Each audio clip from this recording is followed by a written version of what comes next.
Ladies and gentlemen, boys and girls, children of all ages, welcome on back to Game 2 of Elite Wolves versus DC in what should be an absolutely fantabulous Game 2.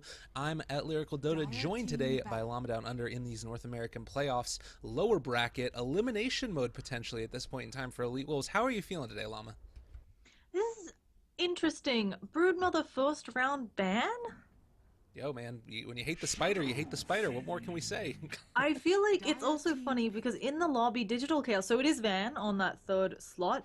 I guess he just has multiple accounts, which is clearly impressive because this one's 6K, the other one's like 7K. I don't know what's going on there, but I think it's interesting. They asked that and then they banned it first. Van, I've seen him play like a carry Broodmother before that does a lot of damage, and it's something where you can itemize the Brood to be a hard carry. But either way, we've got real picks coming out, which of course matter more than banned. Lich, Shadow Fiend. Lich, interesting first round pickup. He's dropped off a little bit since, I mean, he was very popular in the major qualifiers. Well, I think part of that was because of the sort of prevalence of that Doom Lich offlane that people started experimenting with right before the major. And while it's incredibly powerful, it does leave you a little bit lacking in serious disables from the offlane here. You think about some of the other offlaners that you got. You have the Dark Seer, you have the Tusk. There are other reasons, I'm sure as well, why this ended up falling off that I'm not intelligent enough to be able to pontificate about. But nonetheless, that to me is at least one of the things that you ended up seeing. Of course, an incredibly strong early game lane, and I think that Lich still is really good and he's able to sort of win you a lane. My question is this going to end up being a dual off lane, or maybe we end up seeing him sit in the mid lane, or at least try and sacrifice away a few of those creeps? What are your thoughts there? I mean, I like the Lich. I've been seeing him put up against the carry lane, but as you mentioned, he can go mid. Another thing he can do, E-Wolves haven't shown yet, but if they pick someone, let's just throw out the Alchemist, for example, the Lich can actually just kind of eat a creep, go stack, go maybe poke at someone in a lane, eat a creep, go stack, and then he can get experience and make sure he gets levels when those stacks are taken. So he's got a lot of options, and I like the hero because he's flexible. I like him because right now somebody that adds armor is pretty cool. Yeah, definitely, and that's something that's certainly necessary. Some of the ways that we've ended up seeing that battled against the minus armor strats that could potentially come out with the first pick Shadow Fiend is possibly going for something like a Sven. Let me make sure in chat that we didn't end up all dropping out of this game now. Just Smash disconnected, but he's coming back into it because they're dropping really low on their reserve time right now. Very surprised by this one. Is actually it's M God who's drafting. I felt like last time, wasn't it Van that was drafting for him as the captain? It was Van. I think it's just a case of they aren't sure what they want to pair up with this, and you can see they go with the gyro. I mean, sometimes when you pick up the Lich, you go for that, I call them like hell lanes for the safe laner, and maybe they were thinking maybe we get Lich Tusk, and the safe lane farmer gets nothing for Digital Chaos, but instead going with the gyrocopter. Iwo, I don't know whether it's a super... everybody knows how to play gyro at this level. It's going to be an Ewo gyrocopter most likely again. Yeah, and I think that also... I don't think the gyrocopter was the problem in the last game. The problem was definitely the Huskar not having the tools to be able to deal with him. That being said, if at this point in time they don't end up banning out the Huskar in the next two picks, there isn't a Dazzle on Digital Chaos' side. I wouldn't be surprised to see him as a third pick, just to be able to pair on up with that Shadow Fiend, have somebody in the mid lane who can help keep him healthy and happy and stack on up for him as well. Bane obviously is a hero that occasionally gets thrown in there to be able to, you know, right-click away at the enemy mid laner or simultaneously just be able to throw out a few brain saps. But I do think that Dazzle Bane is a nice combo. Not only are they both purple, but you also get into a situation where you have the lockdown from one very hardcore, and while Bane does have some defensive elements, you can also just have a very defensive Dazzle there. So I like the Bane pick. I would love to see a Dazzle next for Digital Chaos. I think that pick worked out great for them in the last game. I don't think it's necessary, but that's what I'd love to see here. They first banned it from E-Wolves. I think their way of dealing with the Huskar. No. You were crashed and so on. Like you were restarting. So this happens. But no, I think that's their way of saying no Huskar, right? E-Wolves is like, look, we don't have to ban the Huskar, but if we ban out the Dazzle, it's almost two birds, one stone, because he got so much utility out of the Dazzle being there, as you just pointed out. So they go for it. But Digital Chaos, Owie loves this hero. I'm pretty sure he was picking it up when other people weren't that into the Bane, and now he's just like, nah, guys, this hero is great. And then it gets buffed, of course, in 6.85. So Templar Assassin also being banned out. I think partly a pointed ban at Smash. Partly, if your draft doesn't have ways of dealing with a TA, you can be in a lot of trouble, and maybe Digital Chaos don't want to move in that direction. You know what I think also might be a really good pick here for Digital Chaos is if they either get the Doom or the Darkseer. I think either one of those would be really good picks as well. This is the point where I'm making fun of myself because I'm saying all the heroes that are banned. Anyways, we're gonna move on from that point. Tusk is also gonna be banned out here.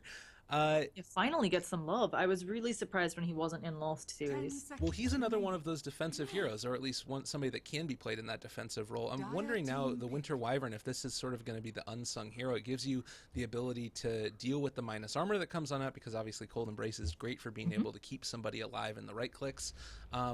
Also, another hero that's somewhat conspicuously missing from this set of games has been the Wind Ranger. I don't think she was banned out in the last game. No. And we have seen Smash Runner a couple of times. Yeah, I think it's something where both of these sides understanding that she's maybe best when paired with the Slaughter, and instead Digital Chaos Lost Game went with that Lena. It could just be mid-player preference, or it could have been that they just don't value the Windrunner without some more minus armor to help her out. Because of course, without the Slaughter, her focus fire is a bit underwhelming compared to other heroes' item progression. And we have an E-Wolves Ogre Magi. They love this guy. I think this is like I mean, well, okay, I say they love this guy. I think it's probably only like their 5th game or 6th game with him this patch, but that's like infinitely more than other teams. Yeah. So, this is somewhat interesting to me. Because with the Lich, you're kind of expecting him to be running in that dual off lane. With the Ogre Magi, you kind of expect him to be. I mean, the way that I've seen him played more often recently has been roaming around in that mid lane, throwing out Ignite, particularly if you end up seeing him against a TA. But I don't see him that often as just a straight up lane support. Obviously, he can be played in that role, and he does have the great regen off the back of it. So, I don't know. I kind of like the idea of maybe being able to see him up there with the gyrocopter, but if he is going to be sort of roaming around into that mid role, that leaves the gyrocopter slightly open against one of the more aggressive offlaners. yeah, and we saw last time, I mean, it's a bit different. Doxia, of course, banned out this time, but Doxia isn't too worried going up against a gyro. You might fall once or twice in lane, especially if they max out the rocket like we saw, but you're still going to get your levels and you're going to really hurt the gyro just because he is only 365 ranged. But in this case, I mean, what are good offlaners that are left in the pool, since we've got Doom banned out, Doxia banned out, Slaughter's out, Broodmother. I'm not sure I see one that's an easy harass, although Bounty Hunter can be a pain everywhere. Yeah. So. Well, that's the thing that I was wondering about, is that maybe you commit a little bit more of an aggressive lane here. Clockwork is still in the pool, but can't really punish Gyro super effectively. I feel like Gyrocopter does really well in that solo lane, and because they've already banned out a lot of the other heroes, that's the one that I'm thinking of. A Nature's Prophet for Elite Wolf, so this is going to be that Van build again. I'm going to say yesterday... Did it work yesterday? It didn't, right? It didn't work, no. They ended up losing the Series 2-0, but... nonetheless, he did end up going for an early Dagon, and then that built into afterwards I think he went straight into Octarine after Dagon and then into Aghanim Scepter afterwards, and they're just sort of creating that awful combo that you sometimes see with the Aghanim Scepter Octarine, where it's a 20 million year game, but they still ended up losing because it was against an Alchemist. So Archon was running an Alch in the mid lane, and I think this Ember Spirit is a good pick here also. The counter push, being able to hold that high ground, to me it looks like they're like wanting to go late, and with an Ember in the safe lane, they're definitely set up to be able to do that. Yeah, and if your opponents let you get, they want to make units, you get an Ember Spirit. It's fine. You're gonna be fine. Another thing, as you mentioned, they've got Shadow Fiend. He can definitely build either for late game, which is the kind of Helm of the Dominated Sanjan Yasha, or for earlier game with that mech, and then going Sanjan Yasha. You kind of always go the Sanjan Yasha. He's got options, and if Ember Spirit's needing more space, he might go kind of that earlier build involving the mech. Of course, if Bounty Hunter has a great game, he may also just suddenly have a Guardian Greaves at, like 25 minutes, which we've seen before when the Bounty Hunter takes over the game. Yeah, the thing that does sort of worry me about this, I feel like we've touched on it a little bit, is maybe the weakness of Digital Chaos's lanes. Because right now, if it's a solo offlane Bounty Hunter, which we never see, I really don't expect that to be the play at all, that's going to leave you with a Bane trying to keep alive the Ember and the Shadow Fiend. I guess Nature's Prophet isn't the most aggressive of offlane heroes, but can still cause some problems for Ember. I'm just worried about a lack of support or a lack of early game presence, and a Brewmaster is also going to be taken. Wow, this is a very aggressive lineup for Elite Wolves. Usually when you end up seeing the Nature's Prophet, I feel like you're thinking about somewhat late game split pushy stuff, but this all of a sudden looks like you can start taking team fights quite early with that Brewmaster. Yeah, and I do feel like Ember Spirit, I mean, Brewmaster Nice in some ways brings a little bit of lockdown for the Ember Spirit, who's a hero that you notoriously need it against. And they've got 10 seconds remaining. I mean, I'm not quite sure it'll be enough. What you were saying before about the laning 5 presence of Bane seconds and Bounty remaining. Hunter, I think Bane is always a surprisingly tanky and painful hero to lane against Reserve if time, he's played at this 10 level. We've seconds seen remaining. him, he's got a much smaller range than most, but he can harass out the opposing 5 mid, and you seconds think he's remaining. getting low, and then he's like brain sap, pure damage, have fun with that.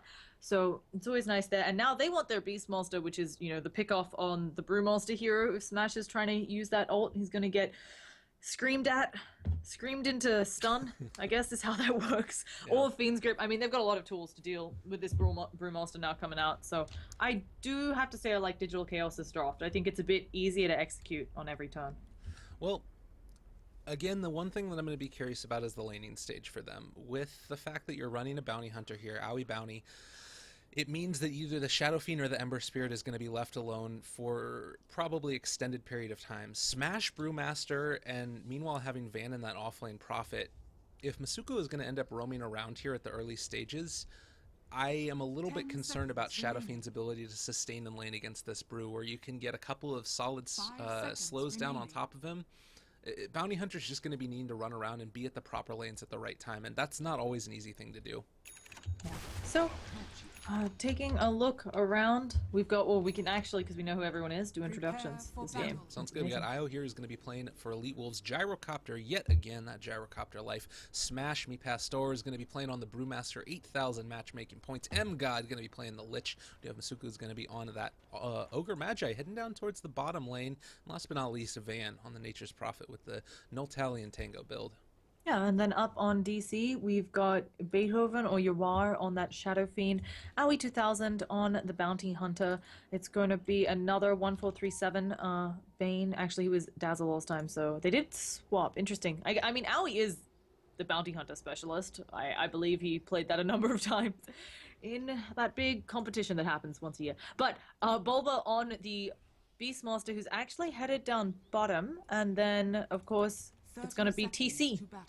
on the Ember headed up top. So maybe their way of protecting him is just expecting that the supports on E-Wolves will be doing rotating on their own, and to give him the easier lane up against the solo carry. So I think this makes sense. You're going to be able to dodge away the lane that's the Ogre Magi and the Nature's Prophet. Of course, Ogre is just going to keep on running around here. Does have that Orb of Venom as well as the Clarity, a good amount of sustain here. Smash is going to end up getting the Bounty Rune. And the thing, again, that this is going to do is end up leaving open the mid lane. So I'm expecting to see the Bounty Hunter stick around here a lot, try and secure the early stages by maybe being able to snipe out a bottle. But M-God sitting here on this Lich is going to start denying on out these creeps. And all of a sudden now you're in this situation where you have your Gyrocopter up solo against the Ember and the Bane. I like the laning right here by DC. I think that it's a pretty good answer to what E-Wolves are throwing at him. And again, it's just going to be a question of how much can you get in here. And taking Raze first is probably the best way to start this out here. Yeah, and some of that comes down to player preference. I'm failing to remember either way. He's got now souls up. I'm failing to remember whether Yawar is one of the players, because there are some players like what is his name? I think it's Justin on one of the other teams. He always goes the same Shadow Fiend build, but I think Yawar sometimes shows some differences. But they are going aggro. They've already done a lot of damage to Iwo, and now Owie, he may be taking a tumble. He takes the full rocket barrage, and that's our first. Oh no! He's Yeah. out of the range. It was a little fog there. That was a nice play by him. He realized that they dove a little bit too deep, but if he goes backwards right there, he dies. Yeah, he's So dead. really good reaction. He does end up denying himself to neutral creeps now as well. Get back to lane a little bit quicker. So a little bit of a misplay, but then being able to cover for it. I think that's the most important thing in Dota is everybody messes up from time to time, but being able to figure out how to get yourself out of those dangerous situations is definitely the most important thing. Is we do continue to see this Nature's Prophet here in this offlane, just trying to zone on out the Ogre, but that is not an easy task. This guy, oh, excuse me, what am I talking about? Trying to zone out the Beastmaster with the Ogre, and that's a little bit of an easier task, even with the Boar. Yeah, it's interesting. I do wonder if they'll maybe rotate. It's something where the Nature's Prophet should actually solo have a fine time against Bulba. I mean, and Bulba's getting experience. Nature's Prophet, most of the players who play this a lot you'll just see them spawn trees. They harass you a bunch, and the trees are surprisingly tanky. So, Yeah. but instead, 1437, disrupting the pull that was started by the gyro. It's not something we see too much, and it's really just solo Iwo up here.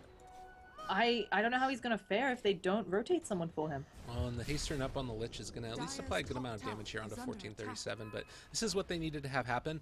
Also worth noting that that is also going to give an option here for Aoi to move on in towards the mid lane. Going to drop on down that Sentry Ward, tango up the enemy one, and the Radiance Courier ends up getting sniped on out. The Nature's Prophet just TPing in from behind, and that is going to be the boots for the Shadow Fiend. Ends up getting picked off there, and Aoi does end up having eyes on him, doesn't have level 2 yet, so no points in Janata to be able to slow him down, only going to be that Orb of Venom. But a nice little play there. The early teleport, that's what the Nature's Prophet ends up giving you, and unfortunately the Shadow Fiend, the worse for the wear because of it. Yep. And now they have rotated Ogre Magi up top. Suddenly TC not going to have as easy a time as he was. I mean, he was getting great CS up there until this Ogre came up, and Iwo has nothing, pretty much. But they also have a Sentry, so if Aoi tries his shenanigans again, Rocket Barrage in the face. Oh, but they can destroy it. Well done. That's a good play. Realizing that the Sentry is there, able to take that one on out, and no more Sentries currently for Elite Wolves, at least up in this top lane. Also worth noting that Shadow Fiend doesn't actually have a bottle right now, so he's in a little bit of trouble now. He's down one raise, very well done, but another TP in from behind, and Yawar is going to go down. That's actually going to be first blood after all the other craziness. Do they end up finding a kill up top as well? Ember Spirit ends up picking on off the Ogre Magi. Thankfully, the Gyrocopter is able to get out of there. Another situation where he has to kind of run awkwardly through the enemy lane. But again, an Ogre being able to get taken out for the Shadow Fiend, I think that that's definitely worth it for Elite Wolves.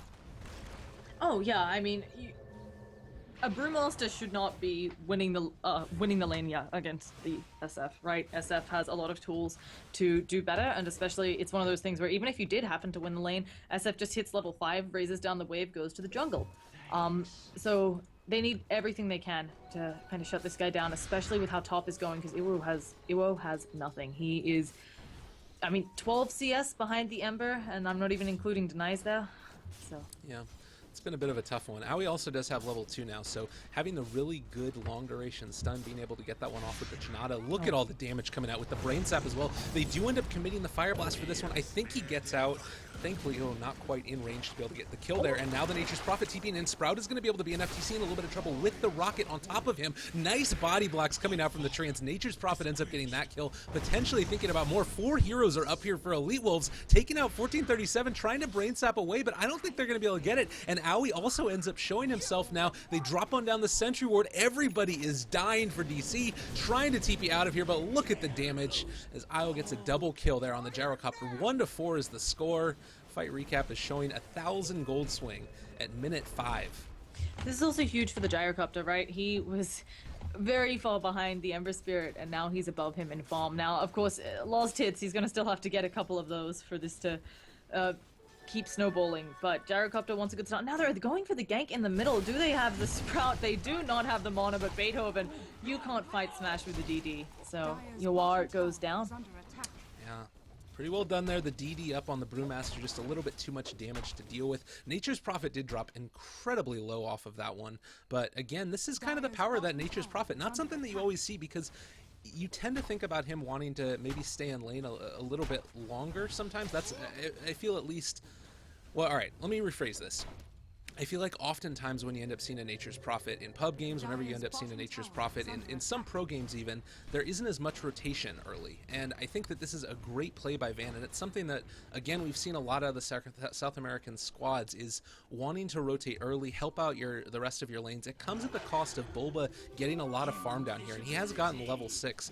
Currently, he's the highest level in the game. But I think that it's still worth it to be able to shut on down the Shadow Fiend. Yeah, I mean... What? Okay, so let's say even if the Beast Monster gets really big, let's say he gets like Necro 3 at like 12 minutes, okay. God. Alright, another courier picked on off. Also, did I just see that right where it died, or was I... Oh goodness, no time to talk about that. We got a kill in mid 1437. He is going to burn, baby burn, and taking a lot of damage. He uses the brain sap. Can he get some help from this SF? They throw a rocket at him, and a few more auto attacks should do it. Oh, he gets the nightmare deny. Well played, 1437. And now Bounty Hunter is here. Aoi seeing what else he can do. The panda is back into the big panda form, and he is gonna go down. And Bulba making sure with the primal roar, not primal. Primal roar it is. Yeah. I was getting worried. I said primal split, primal roar. So. You know, it's all primal. This is we're not... I mean, they're both exactly. bears. Either way, we have something going down top. What is going down here as well? Bane again is just respawned, suicided, but going straight back to being dead. I mean, that's the thing. You take a look there. The brain sap gives you a lot of sustainability, but with the mobility that you see from this Nature's Prophet here, having those early trans up, being able to pop on out of the jungle, the gyrocopter was there as well. It looked like it should have been safe to a certain extent because you didn't know that the ogre was there. You didn't know that the gyrocopter is there. Aoi now off to the side as well. You don't think that they find this kill. Do they have any reveal in the area? They actually don't. So maybe one other thing that you could potentially see here out of Elite Wolves, but they're playing this early game perfectly. You couldn't really ask for a whole lot more out of this squad. And it's something where, unlike last game, we kept stressing last game how even though E-Wolves was ahead in kills, the game was really close, at least for the first 10 minutes before the Husker became Husker. But it's something where this game, E-Wolves are starting to pull away. They're getting more net worth out of the map. Maybe not more experience necessarily, but they're certainly getting ahead, and if it continues, there'll be items up as Smash realizes he needs to not be there, but a little too late. There's the Primal Roar. They have a lot of damage and no time to split. That's a huge kill right there, because I mean, I was about to say also, as you were talking about that, it's true that Elite Wolves are ahead, but I think that this is a lineup where you would kind of expect them to be a little bit more ahead here. As we do end up getting a jump on forward, that's going to be a Haster and M-God triple raised. Yawar just all up in his grill making that happen. And with those two quick kills, all of a sudden Shadow Fiend is top of the net worth, right about the 4,000 net worth mark. And they're going to scale butter. You're taking a look at this lineup here. Essentially, you're running a two... I mean, Brewmaster is great. To a certain extent, late game, you end up getting the Aghanim Scepter up on him. You need to smash your fingers all over the place, smash. But I don't think he stands up as well late game as a Shadow Fiend with, you know, a 6-slotted Shadow Fiend with Scotty and all those other items up. Yeah, it's going to be interesting. Shadow Fiend hasn't shown us yet exactly what he's going for. He could even be going... Okay, he's going for an Aquila right now, and that's not helping reveal if it's more stuff. I was wondering, because he had quite a bit of gold on him, and I was like, maybe he's decided because of stuff like the Primal Split that it's a Shadowblade game where you just sneak up on people, Requiem of Souls on top of them, but not sure what the plan is. That's another option that we don't see as often, but of course against heroes who have easy ways to get away from you, like a Quap, or even arguably the Nature's Prophet here, it might be an option, but... We'll see. So, Nature's... Like he's going for a Deso, it looks like, right? You think this, but maybe it's just Mithril Hammer Dagon. Clearly that's the build. No, so was it just he went straight Dagon? Were they already losing, or were they winning when he went, like, what was the deal with the Dagon? I think it was relatively even. That was the other thing. There wasn't any real impetus for him to be wanting to go for a dagger. He just kind of did it for the Dagon. And now it looks like they're going to be able to take on out this tier 1 tower here. It does seem like, at least at this point, they're going to need to try and pressure towers early. We talked about the fact that they were able to get off to a good early start. Currently, they still are in the lead by about 1,000 gold, but this hasn't translated into as much map control as you would want. There is still 2 tier 1 towers down for them, but in their own right, they have been getting pressured as well. So TC here is going to be able to TP on out. Unfortunately, the rocket is not going to follow him all the way over there. And also worth noting, the early point rocket over the flat cannon for the gyrocopter. You're down on top of the Nature's Prophet top lane. We also have Yawar here. He does end up getting the ulti committed for him. He is going to end up hopping.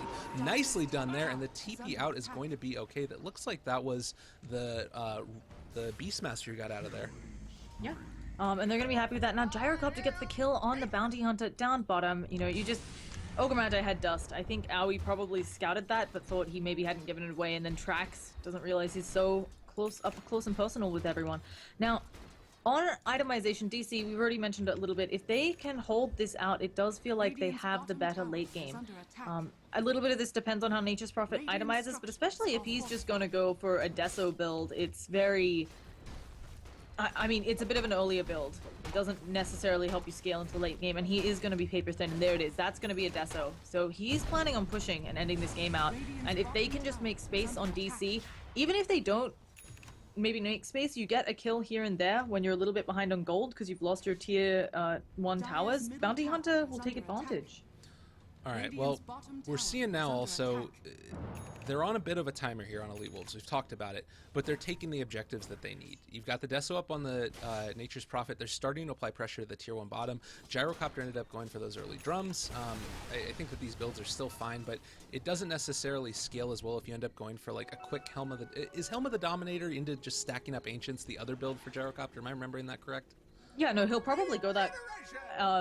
every game. It's because having the flat cannon and then Satanic can be super powerful as well. So yeah, he'll most likely go that, but drums gives you such value early on.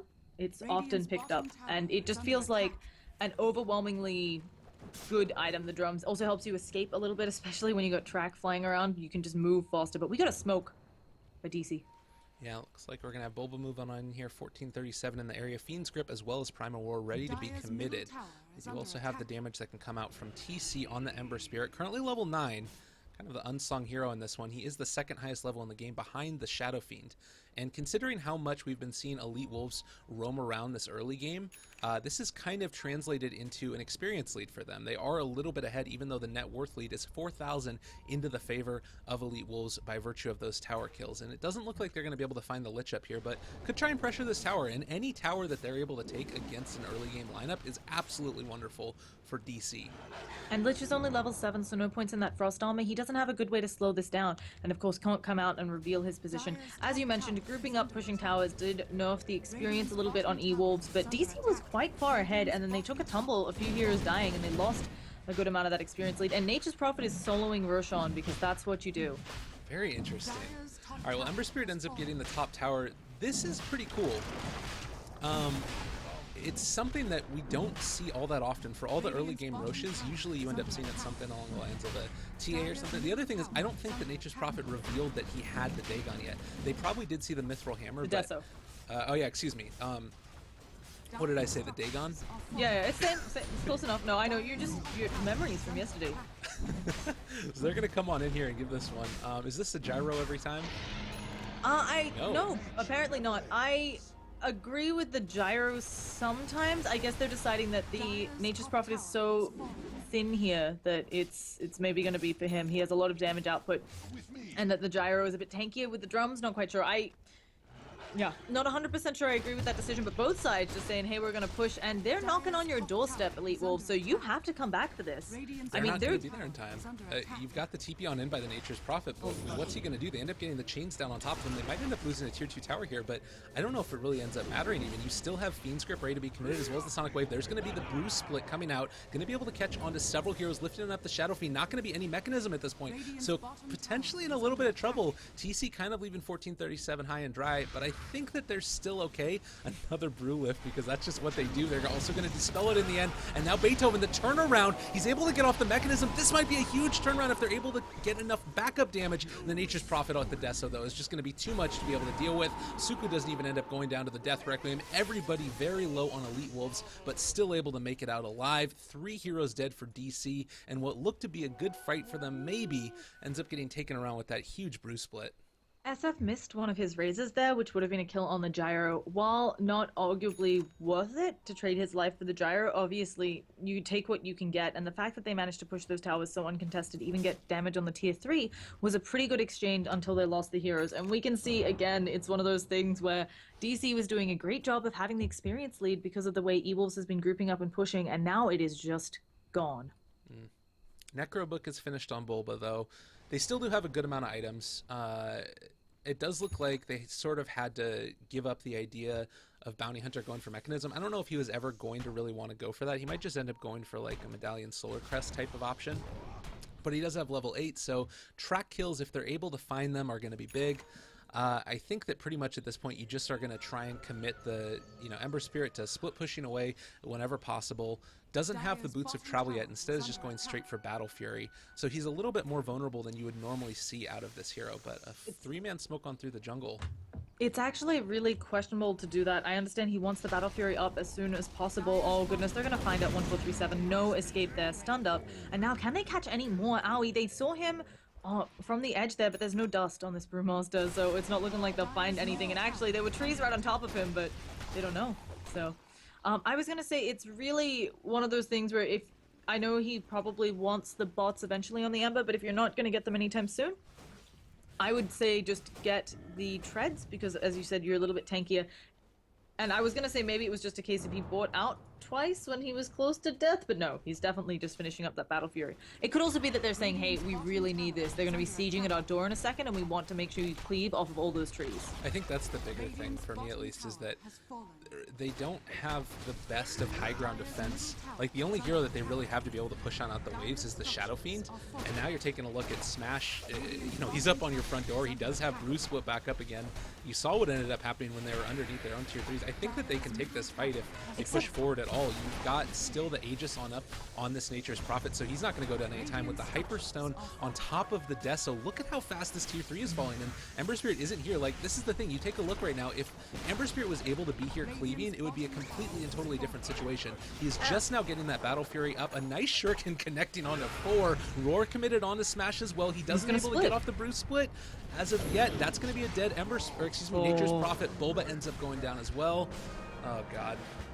So I think another, oh gosh, Nature's Prophet gets an entire Requiem of Souls, and he's actually going to finally fall. That's a huge kill for them, but there's the Blink in, the Primal Split, and now TC, he manages to Remnant over to the side. 1437 going to be their target of choice, and they've also stunned up TC again. Owie, he's trying to get tracks up, he's trying to throw around Shurikens. Iwo is actually getting really low, he's burning, he needs to get out of there, but he goes down. That's another big track kill and a dominating streak, and suddenly the lineup of Iwo is realizing they have overstayed their welcome and Smash. Fiend's grip up, and he is gone. And it felt a bit weird. I feel like the split could have come up right after the Primal Roar was whiffed, and they could have just gotten either the melee or the ranged tracks, but E-Wolves hesitating there, and unfortunately getting neither. What a huge hold right there for DC. You take a look at it, it's going to be a 3,000 gold swing, 3,600 experience. It did cost them the Bane buyback, but you do that every day of the week to be able to take on out Smash, and that to me is sort of one of the definitive fights in this game, and the fact that the Ember was able to get a couple of solid sleight of fists out there on top of those heroes. He came back at the right time, right when he was going to be able to finish off the Battle Fury. They had a plan for how to hold high ground, and maybe now they're going to be able to make it happen. He is only 1,000 gold away from being able to pick on up his Boots of Travel, and you know what? This is a scary Ember Spirit right now. He's exactly where he wants to be. He's not quite there yet, I have to say. It's something where, while the Battle Fury, especially with the tree, little trees running around, is going to be a little bit better, it's still, he doesn't output a lot of damage. I mean, you still need something else. You need a bit of oomph. And when he gets up that Baby Crit, or the Chrysalis, or the Daedalus even, he's going to be hitting harder. But for now, he's still scary, just not, you know, not at the point where I think they're going to worry more than just getting another Aegis. And Owie is stalking Iwo. He's got backup on the way, and I think a Primal Roar is going to be coming out. There's going to be probably an auto attack to slow him down. There's the track, but Bulba not close enough, doesn't have that blink yet, so Iwo's going to just wander away. Just tosses out the Shuriken, says, hey, how you doing? And then carries on his merry way. Does have the Force Staff as well, just to help keep his buddies alive if there is some type of somebody caught out of position. I think the bigger thing than just being able to do a massive amount of damage with the Battle Fury on the Ember is the fact that he can clear waves a little bit more effectively. And that's the thing to me that seems to be the strongest part of this, is that they were really lacking that hero on DC. To a certain extent, Beastmaster is going to be able to do it by summoning stuff, Necrobook and all that, but you don't want to have to commit a Necrobook to clear a creep wave. Also, likewise, Bane doesn't do the best at being able to clear him out, and that's what you're going to end up seeing pretty soon here from that Nature's Prophet, is just continuing to split push away. He is going to be finishing off an AC in a couple of minutes here, and once they end up getting that... He's kind of huge. Yeah, it's terrifying. It's really surprising. I'm really surprised to see this. He was also their offlaner. You know, he's doing really well. He's getting a lot of farm, and he has done a lot of good work transitioning that into something.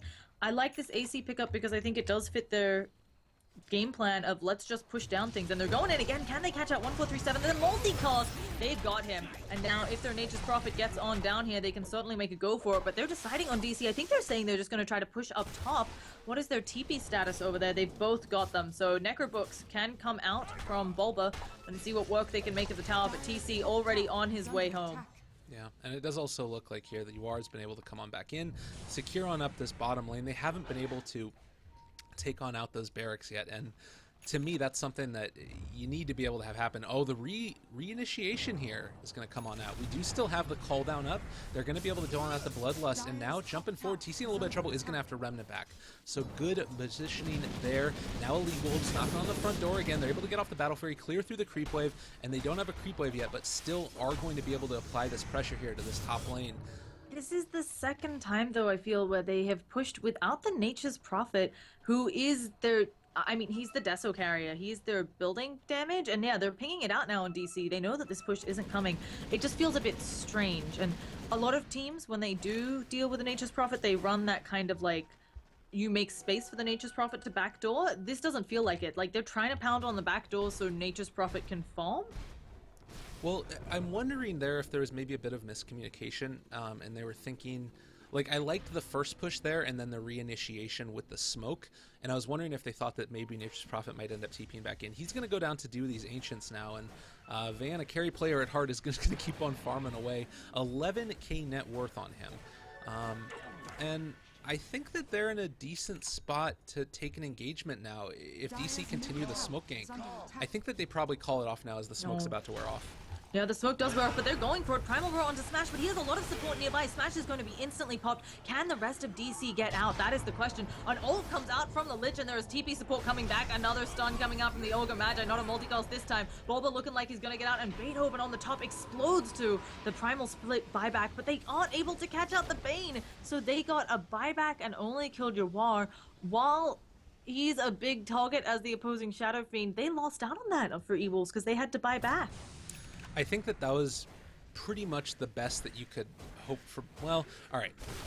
I think that the buyback is fine there. The problem is that you're not able to cancel the TPs. You're not able to find the initiation, because if they didn't end up buying back on the Brewmaster right there, you can't really fight as Elite Wolves, and then you start getting applied pressure to your tier 2 towers. They need to fight around the Brewmaster split. Now they don't really have it up for a little bit. I think this might be a bit of a questionable play trying to push on down without it at this point. Also, again, Nature's Prophet isn't there. Like, right. I don't... He's constantly farming. The Dire Courier finally dies this time because Owie is doing Owie things as he is wont to do. And it just feels like Van is always farming. No, I mean, that's not bad. If farming is great, and of course the bots are up on Ember Spirit. He's actually pretty close to being able to buy that Chrysalis. I feel like Van's just always farming, and of course that tier 2 would have been much faster. I guess now they can think about doing the Roshan, although DC's very aware of this. Yeah, Smash is going to end up coming on in here. He's tracked up and hitting Roshan, which isn't always the best in the world, but they need to take it. Like, they need to be able to fight around this next Rosh, because we talked about that window closing down for them, and I feel like it's becoming more and more evident that that is going to end up happening here. They're chasing on after TC. The nuke is not quite going to connect, and he's going to head on up towards the top lane. Of course, they realize where he is because of the missile chasing him around the whole map. BKB now up on Gyrocopter, didn't end up going into the Helmet of the Dominator. This is, to me, a draft, or excuse me, an item build that's all about fighting early right here. Yeah. It's also, I mean, it's gonna block some of the damage coming out.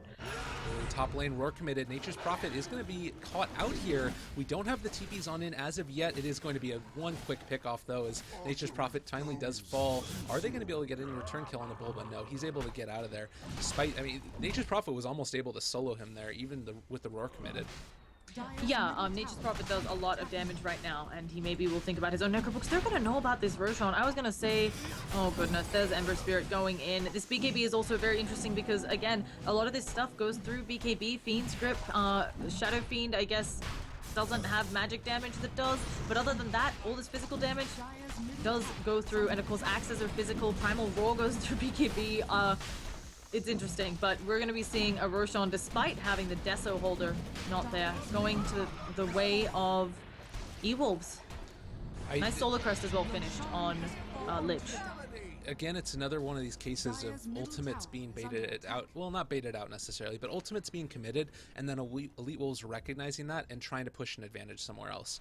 They realized that Roar wasn't up. They weren't going to be able to contest that as efficiently. That's their main source of lockdown. Shadow Fiend obviously can do a lot of damage if you end up getting a Requiem in on top of several heroes, but it's still a bit of a problem. Now we do end up having the Nature's Prophet again caught out slightly. He is going to end up getting remnanted on top of. Don't want to have to commit. Oh my god, look at the cleave damage. That's absurd. So much coming out there in conjunction with Yawar with the raises. If he gets caught out again, their window is closing. Look at the net worth. It's top of the mark for Ember Spirit as well as the Shadow Fiend. Yeah, also the experience gap has been closed, as has the almost probably about 7,000 gold lead that E-Wolves once had is getting narrowed and narrowed. I feel like they need someone to make space elsewhere so Nature's Prophet can get in on these racks or, maybe push this tower, but not happening.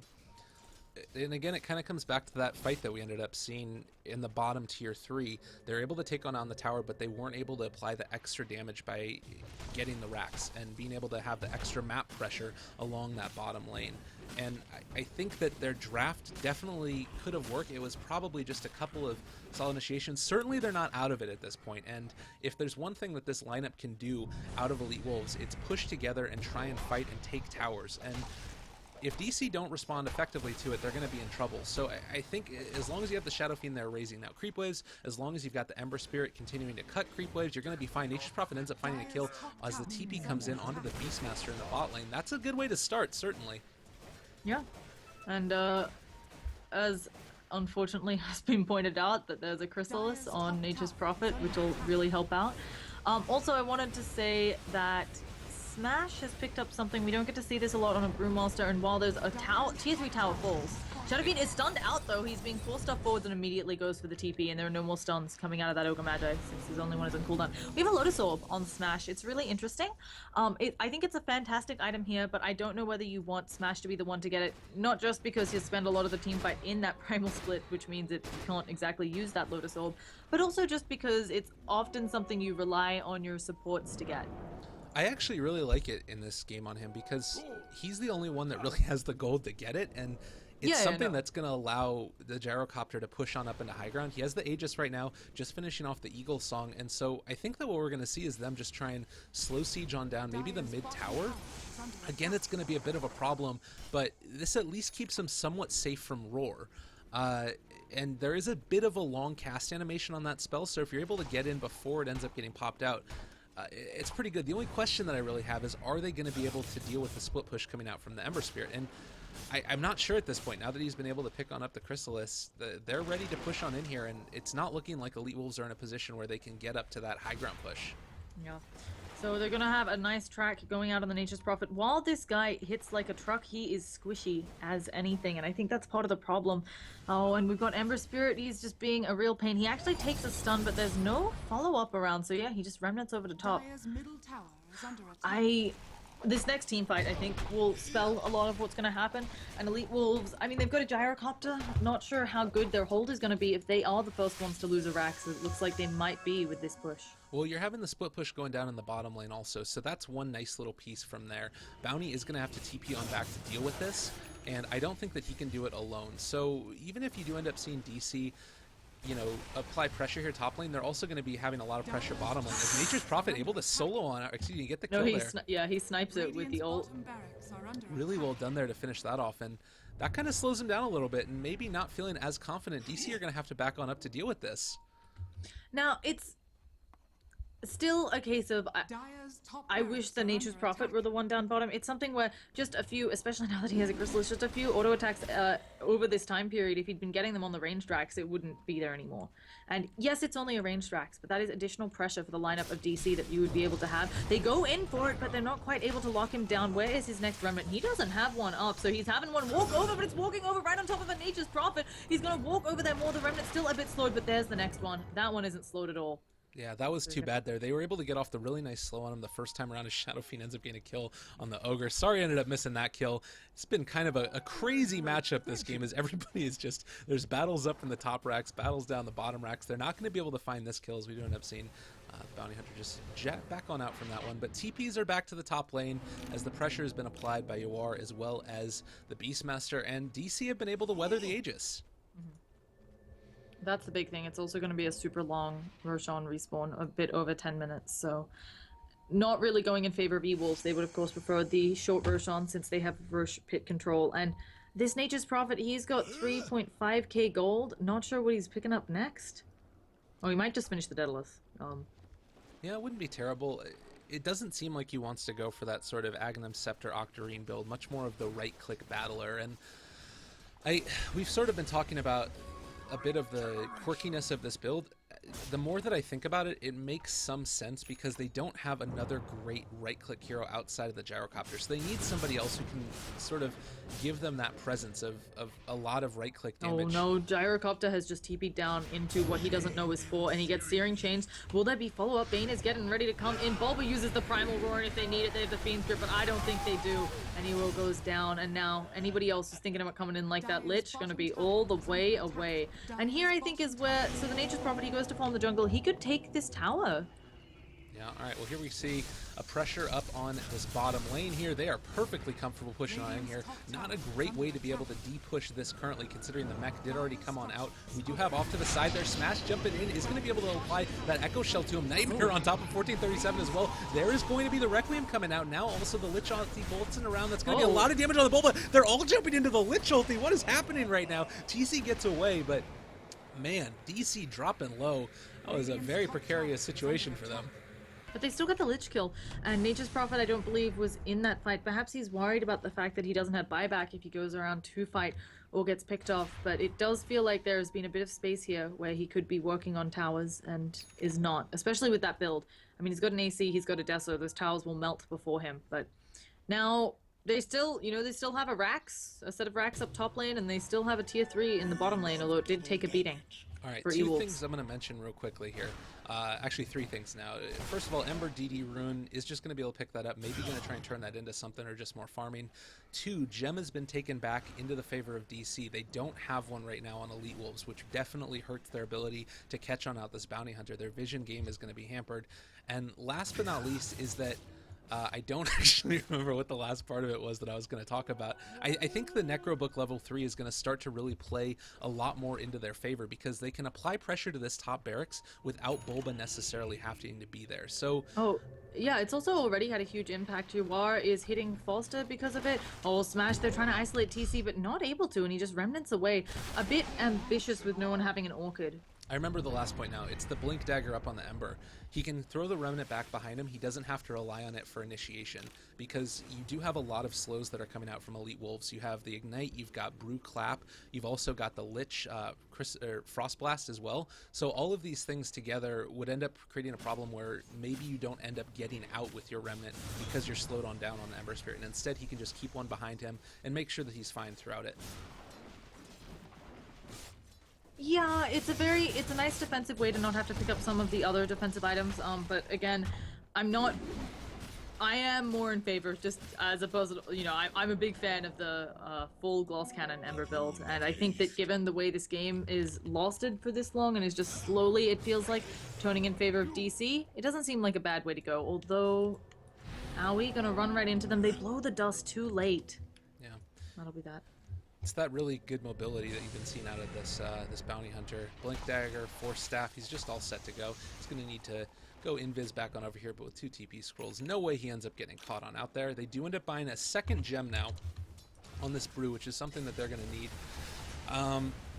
No, we got the Nature's Prophet ulti. If we take a look in terms of team net worth currently, it's way in favor of DC. 5k in terms of experience as well. It's shooting up towards that mark, and Aoi continued to be able to move around, but now that he's got a gem up on this Brewmaster, you really need to be careful about your positioning. Yeah, I feel like it's something where they previously seemed to be taking team fights on the lineup of E-Wolves, and now their only option is to rat, and they just keep having people TP out away from them. That's another thing we haven't talked about, but we've got an Ogre Magi stun, and what else do we have to block TP, to stop TPs? Lich's ult has a mini stun, you've got a Rocket, which is usually not going to make it in time, although they are converging onto stand on 1437, and he goes down very quickly. I think like 2 auto attacks from the Nature's Prophet. He hits pretty hard. He definitely hurts people there with the Daedalus, as well as being able to have that AC on up. And also 3,000 gold on top of that. If he wanted to, at a certain point, go back on for the sort of crazy split push build, no, there's going to be Roar committed. Gyrocopter maybe in a little bit of trouble. We also have Yawar here, able to pop the BKB, but needs one more hit to be able to finish him off. Not going to be able to be enough, as we do end up having the TP in from behind. Nature's Prophet is here, ready to party up against Bulbo. Look at him get torn apart. So much damage so quickly, and while the Necro books are going to start to fly, and the last will does a lot of damage, it's still not quite going to be able to be enough. This is the problem with Nature's Prophet, and again, top lane now, we do end up having the Ogre Magi getting caught out by TC. They are going to be able to burn him down, I do believe. We do end up getting the rocket, and there's the Remnant away. So no pressure applied to the barracks, but still killing people inside their own base. Savage is that. And actually, I mean, more damage on this range Rax than the one on the bottom, I believe. Yeah. So while E-Wolves, they got something done with kills there, as you said. They're even inside their base, they're not feeling safe. They're trying to catch on to this Shadow Fiend, Yawar, maybe being a bit in the wrong part of town, but he also has a Blink Dagger now. And I think they've realized on the lineup of DC, they can be super mobile because there's no lockdown. Honey Wolves. Well, and I'm wondering if we're going to end up seeing maybe potentially even like an Abyssal built up next on the Brewmaster or somebody. It doesn't seem like that would be necessarily the worst thing in the world. It does look like he's going to be going for that Ultimate Orb instead. Probably Secret or Sheep Stick instead. They need some other form of lockdown. Like, you need that to be able to deal with this lineup here. It does look like we're also going to be seeing the Butterfly relatively soon by Gyrocopter. It seems like forever ago that he ended up picking up the Eagle song, but still taking out the next Roshan. There's pressure going to be applied up to this top barracks. Maybe even you can get a bit more of it with Necrobooks coming out from Bulba as he does move on forward, but Aegis on the Nature's Prophet yet again. Creep wave starting to get cleared, and Ogre's here to be able to defend. Yeah. And while they're getting a bit more damage, look at that thing melt. Goodbye, ranged Rax. Oh goodness, they used the Primal Roar and they try to throw just a Shuriken at him. Masoku, he might be able to walk away, but I think he's going down, and one more auto attack should get him. And now they still need to get rid of all of these creeps on the tower. Top range Rax, officially below half health, and yeah, they could just pick away at this over and over.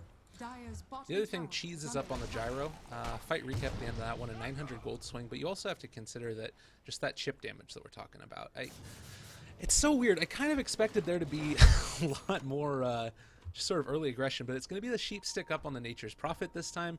He wants to be able to catch people. It also is pretty great for his damage output, and any little extra bit of int is good, as well as the HP that you get from that Ultimate Orb. Yeah, I mean, and despite this, he keeps his boots always on int. He hasn't put them on strength. He's still sub 2k health, so while he has a lot more effective HP just because of his armor, it's still not the best. And of course, stuff like Cleave doesn't care about your armor. So, and Yawar just lives in the dire jungle. That's the other thing. We've been looking at the net worth and the experience graph, and of course, it keeps going up for DC, partly because they are feeling starved on E-Wolves. Yeah. And also worth noting, Yawar has 5,400 gold in the bank. He has his BKB, he's got his mechanism, he's got Manta. It looks like this might be getting... I mean, you don't really want to push back into Aegis again. They can delay this out as long as they want. Yeah, they're just taking bomb on the map everywhere and then TPing away. Yeah. God, that's so frustrating to play against. Yeah. Normally it's the Nature's Prophet you don't want to play around because of the split push, but this time around it's looking like DC is the ones that are doing it. Yeah, and it's just one of those things. We talked about it during the draft, but DC has a lot of experienced players. You let them push a lane, a game into late game where they have the superior draft, and they're just going to go for it. And I have to say, TC also playing really well. He's 5-1 and 3, especially when you consider they pick something like the Panda to kind of deal with him. This Nature's Prophet is huge, and Ember Spirit can't deal with physical damage. TC's doing a really good job of playing around the map. He also goes for the Lincoln Spear. Yeah. So, yeah, that is, he's got his defensive items. He'll probably get rid of his Aquila, either for more Battle Fury or more crit. Maybe also a Manta or something if he's deciding that he really needs more defensive items. I think the only way that E-Wolves end up winning this is if they end up catching out the Ember Spirit and being able to take him out. They're going to try and push on in here in the mid lane, but they have one range creep currently. And that's it, as we do end up seeing TC just cut the creep wave. It's the saddest push in the history of Dota 2, but now we also have a little bit of pressure applied up top here yet again. 1437 is ready to jump on top of somebody. If anybody shows up in this lane, you're going to see the Ember Spirit TP on in after the Fiend's Grip is committed, and a quick kill, I would imagine, although we do have a lot of treants over here now as well. Yeah. Also, Fiend's Grip has like a huge, big range, so it's really helpful. And again, as you said, they've just waited out the Aegis. It's got 2 more minutes on it, and I don't think Ewolves is going to find a good way to use this thing. And the other thing here is that you would normally expect for a split pushing lineup to have a little bit of problems with getting caught out, but with the vision advantage you get having the Beastmaster, it's not really as big of an issue because you're able to keep pretty good eyes on everything that's going on. Of course, the gem does help on the side of Elite Wolves to be able to find on out Owie whenever he does end up moving a little bit too far forward. But regardless, it's not the worst thing in the world. They have 2 gems now, actually, one on Lich as well as one on Smash. I assume that's because Masoku actually had bought. I thought both. Did they still have the one on DC, or did they buy it? Because I think that was the one that DC had taken from them and then lost. Yeah. So basically, Ewolves had bought both gems this game, and I was just double checking that there wasn't now a 3rd gem in the game because it's long enough that there could be. But I think they just have both back, and understanding that if Smash sees someone, he can often kill them, especially if it's just a bounty hunter. And then Lich for dewarding, or maybe he just likes holding pretty things. Definitely. All right, there's still forward smash. Not gonna go speaking of seeing invisible people and trying to go on them, but Blink Dagger action. Oh, the Nature's Prophet forced off to the low ground by Owie. Really well played. They actually managed to sheep him up. Can he get in range with the Blink? But no, Smash decides not to go for it. No, and instead, they're coming for TC. I don't know where his remnant is, but he is slowed up, walking away. He does have 1 active, apparently, and he almost just kills up, yep, Masuko down, but I think that they're getting themselves a TC. So that's going to be a very favorable trade for them, and they get to keep their gem. But here comes the rest of DC, and they're going in. We've got a Primal Roar coming out onto this Nature's Prophet. That is going to be Aegis burn. We were wrong about them being able to burn that on. Ewo is now Fiend Script up. Can anybody interrupt this? Instead, he's just going to go down. You've got Ember Spirit buying back to come in, and everybody is melting before his touches. Ewo Van is trying to do a lot of damage as an Nature's Prophet, but Nightmare up, there's nothing he can do. Gems all over the ground, and it looks like DC have very easily taken this team fight, finally killing off the Wind Panda. Oh my god, Yawar is just this monster right now, going absolutely crazy here. I mean, he doesn't have the highest HP in the world. You're not seeing that Scotty into the sort of, you know, the satanic that you sometimes see out of the Shadow Fiends, but with the Manta up as well as being able to have the MKB, he just deals so much damage. The buyback, but they don't have Bruise Split for this one, so they're not going to be able to fight as efficiently as they did in that last engagement. There's going to be the slowing down, but look at Smash Fall. They are going to be able to do a lot of damage with this call down, but I don't know if it's going to be enough. We do actually end up seeing 2 heroes dead. Everybody is starting to go down for DC, and all of a sudden Bulba drops as well. The buybacks abound. Ogre Magic coming back in a full team wipe the other direction. Owie the only one left survive. Oh my goodness. Still very costly for Ewolves, but that's actually that's a dieback on the Ember. Also, Shadow Fiend just used his buyback, so we have no buybacks for Ewolves, 3 for DC. I think they're fine. I don't know. The Ember is dead for 90 seconds, and you do have almost everybody up for Elite Wolves. They don't have the Bruise Split. It's a little bit sketchy at this point, because if you do end up dying again on any of these heroes for DC, if they get a pickoff, I think it's a lane of racks. We do have the TP on in now as well from the Nature's Prophet. They push on out the enemy lanes, and you're suddenly looking in a situation where you don't have the best ability to hold this back out. The greatest like wave clear ability that you had was the Ember Spirit. He's gone. So it's, while he's the major wave clear, I still think that they can maybe take a fight, and they're gonna have to wait, you know, 56 more seconds. I think having Bulba up as well to pop those Necro Creeps could help them, but no, this tower, it is starting, it's gonna start melting. Nature's Prophet actually not hitting the tower because he's TPing to do Ancients. Well, he is. Okay, with the roar back up, they decide to bounce on out. Like, there was always the issue of the roar into a Requiem, but I think being able to take another tower there is key. And the other thing is, you don't have a buyback now on this Ember Spirit for another 4.5 minutes. So Ultra Kill's going both directions. If we take a look at net worth right now, DC's definitely still in the lead after that first initial team fight and then the subsequent buybacks. But net worth matters so much less at this point in the game. Like, it doesn't really matter a ton. The most important thing is your objectives. And actually, if they're able to find a pickoff now on top of Owie, they are going to see him there. Multicast abound, but it does going to be a quick pickoff, and now they're reinitiating. Ember Spirit's back up in 4 seconds. I think Ember that they're Spirit going to be can kill them all. Yeah, is the thing. That's the problem. Even with just one crit, if he gets lucky, he just wipes everyone, and it's not easy to play into that. And it feels like they're gonna maybe try to go for this push, saying that Aui's down, but that's just the bounty hunter, you know, he wasn't exactly bringing the good damage. We see Mystico taking, you know, a quarter of his health from one sleight of fist. Actually, the thing though also is that the biggest part I felt like of the Ember Spirit is his ability to keep creeps out of the base. Now that there isn't a tier 3 mid, creeps are actually here. So Elite Wolves can stand up on high ground and start pushing away at this. We still have the cheese up on the gyrocopter. Bruce but is waiting to be committed. There's going to be the roar down on top of the gyrocopter. He's dropping really low. Look at the Requiem of Souls just rip him apart. War is just this monster here. Masuko ends up dropping as well. That's going to end up being a jump on top of the Nature's Prophet. What are you, Pause? Why are you here in my life? I'm pretty sure the gyro is DC'd, probably. Oh, God, no. So, the other problem here, the Requiem of Souls is completely nerfed the damage coming out of the Nature's Prophet. He'll get the kill, but then he explodes, and I don't know how you get your pandas away. All right. I think now at this point, you're in a lot of trouble here. They're going to end up getting smashed on back, but that's a full-man team wipe.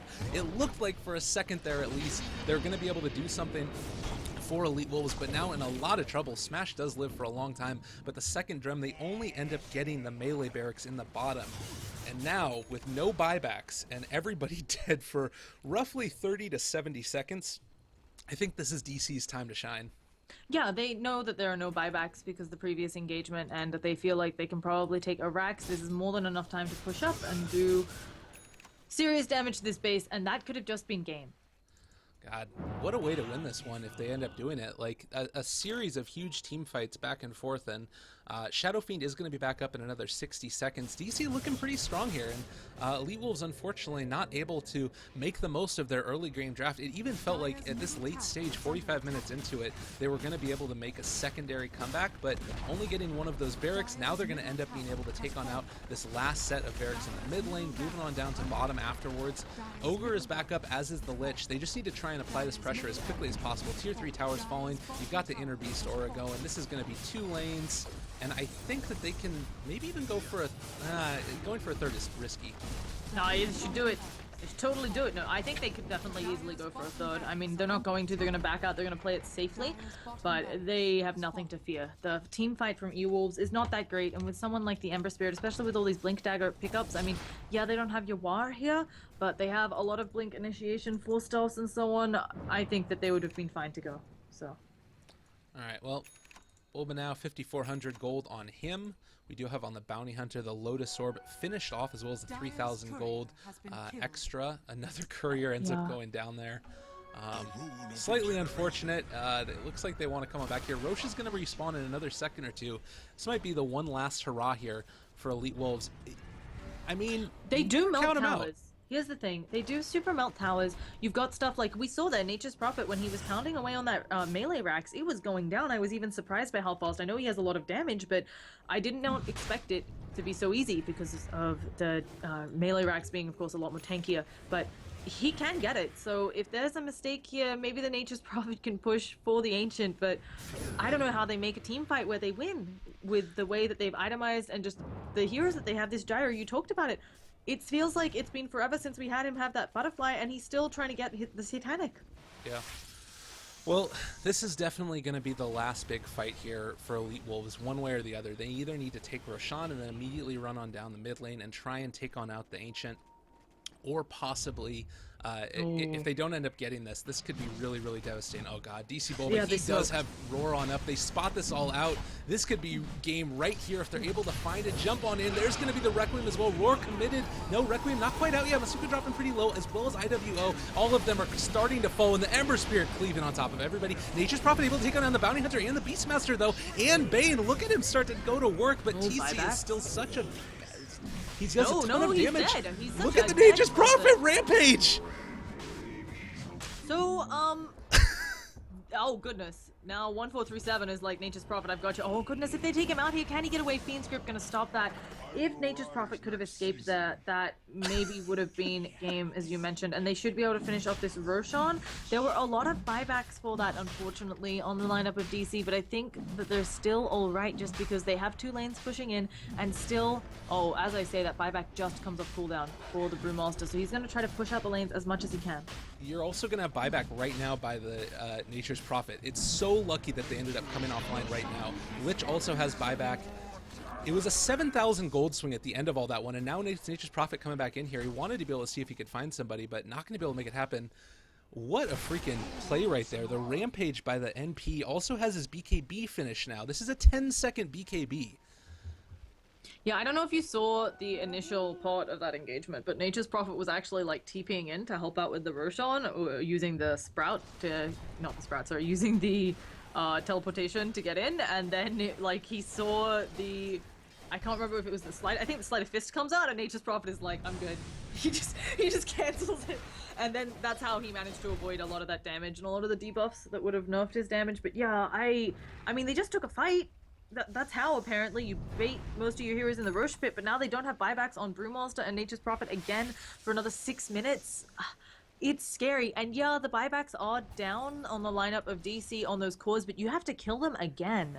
Yeah, I mean, you do have a buyback that's up on the Ember Spirit, so I still think that there's a bit of a moment here where they're going to be able to make it happen. It's also worth noting that Shadow Fiend did just invest into the Satanic, and he doesn't have buyback for at least another 600 gold. So if they try and... they're not going to try and pressure this too much.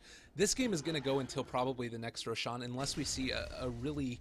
a pick-off by somebody that probably shouldn't happen. I don't expect to see Elite Wolves being able to find a pick-off here unless there's some bad misplays on DC's part. And I don't expect that to happen either. Yeah, I mean... I'm trying to think, maybe they can smoke themselves on the lineup of E-Wolves. It's certainly, I mean, they don't have any in stock or on anyone. Maybe they get really lucky. You can smoke. I don't think you're going to catch the Ember out at this stage, right? TC knows that if he goes down, he's in a lot of trouble. But even if you could catch the Beastmaster or your bar, but they're sticking together like glue. I mean, yeah, and they smoke themselves. It makes sense. All right, so DC is going to try and pressure this. I don't know about this play, honestly. Just because you're trying to fight on into this lineup, maybe you're able to take the fight up in this top lane, but if Ember ends up getting sort of, like, they break the Lincoln Sphere the first time around with, you know, something like the Rock Throw coming out from the Brewmaster, if they're able to lift him throughout the whole course of the fight and then take out the rest of the heroes, this is going to be a one fight for Elite Wolves. That's the way they end up winning this one, I think. And smoke on into the base now. Nature's Prophet is the one that's separated from the rest of the herd. If they end up finding him, Mgod ends up getting committed. There's Smash using the ulti. It's going to end up coming on out there. 1437 does end up getting lifted, so the Ember Spirit's still going to be able to do a lot of damage here. The Lich already dead at the start of this fight. Nature's Prophet with the BKB charge is starting to go down, and now they Fiend script him up. This could be just about it. They lift actually up on top of the Bane, and there is the Nature's Prophet going down. No buyback at this point. Yawar is starting to fall by the Gyrocopter. Smashes in the middle of everybody. Starting to take through Bulba. That's going to be Aegis committed for this one. Bloodlusting up Smash just to get as much damage as they possibly can. But throughout all of this, TC is just cleaving away. He needed to run away from this one. Satanic committed. He's actually turning this back around. Gyrocopter ends up taking out the Shadow Fiend. The buyback is coming back in, and now it looks like TC needs to get out of there. If he doesn't get away, he's going to end up falling as well. Oh, God. Io just wants to do as much as he can, but I think it's going to end up being not enough in the end. Call down finally committed. He is going to end up falling, and it looks like Elite Wolves are going to end up getting 2-0'd here unless we see the most miracle of Gyrocopter plays, and I don't think he quite has enough to do it. There's TC. Chains one more time again. Brain saps abound. He's going to end up falling. GG soon to get called as DC finally are able to do it here. Yeah, and I mean, it wasn't a bad... I feel like E-Wolves clearly showed that they have a dominant early game. They're very good at their laning phase, all the way up into mid-game. Unfortunately, they just weren't able to seal the game out. Well, and that's going to do it for them. This was the lower bracket matchup. We still have one more series that's going to be coming on after this. Archon versus Complexity. So stick around, ladies and gentlemen, for that one. Hoping for it to be good. Once again, at Lyrical Dota and at Llama Down Under. Llama, before we move on into this next one, any final thoughts on the series, life, liberty, the pursuit of happiness? Anything on your mind? I just feel like that Nature's Prophet was huge. I mean, he got a rampage, but no, I think DC showed that even though they're in the lower bracket, they know how to execute a game, even with their roster shuffles, with using stand-ins, and it's always really impressive to see a team come out swinging like that, and so good for them. You know, you get knocked down to the lower bracket, you fight back, and nice to see that they can run some more, you know, still run the Bounty Hunter and show us a fun game, so. Absolutely. Well, stick around, ladies and gentlemen. We will be back in just a couple of minutes here. Thank you guys very much for tuning in, and I hope you guys enjoyed the broadcast. It's going to be, yet again, Archon versus Complexity in the upper bracket of the Star Ladder playoffs for the North American region. See you guys in a few.